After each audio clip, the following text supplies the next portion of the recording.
Pero, hindi lang yung material gifts ang sukatan ng kabonggahan mo bilang jowa. Oo naman. Di ba? May mga bagay na more than the material things. Di ba? Oras, yung... Safe place. Lambing. Pagkasama kayo.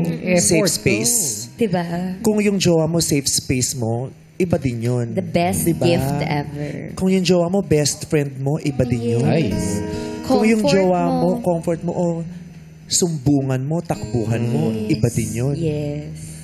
Diba? Kasing special din siya ng mga material na ano. Hindi naman natin ini-invalidate kasi language yun, wika ng pagmamahal din ng regalo. Pero mahalaga din yun. May halaga din siya. Yung ganun. Kailangan mo lang makita. Yes. Mahirap dyan kasi yung hinahanap mo din sa ibang tao, yung nabibigay mo. Na kailangan yun din mismo.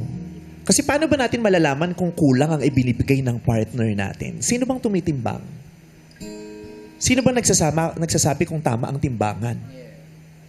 Sino ba nagsasabi kung may lugi? Ikaw, kasi kayong dalawa Bakit lang ako, yun. Kim?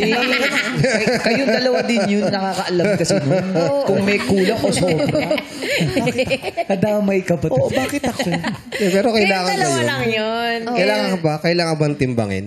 Hindi. Alam, siguro bawasan mo expectation mo para hindi ka Expect nothing, appreciate everything. Feeling ko kasi dapat talaga, depende yun sa lalim ng relasyon yung dalawa ng partner mo.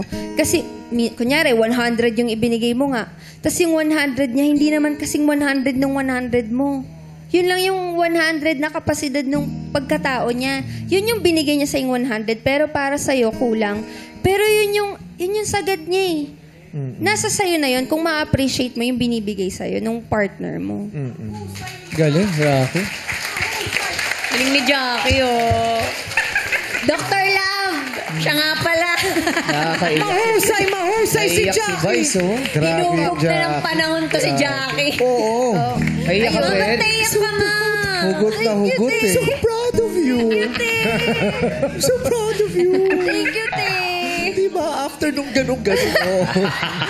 Yan ang... Diba? Yes.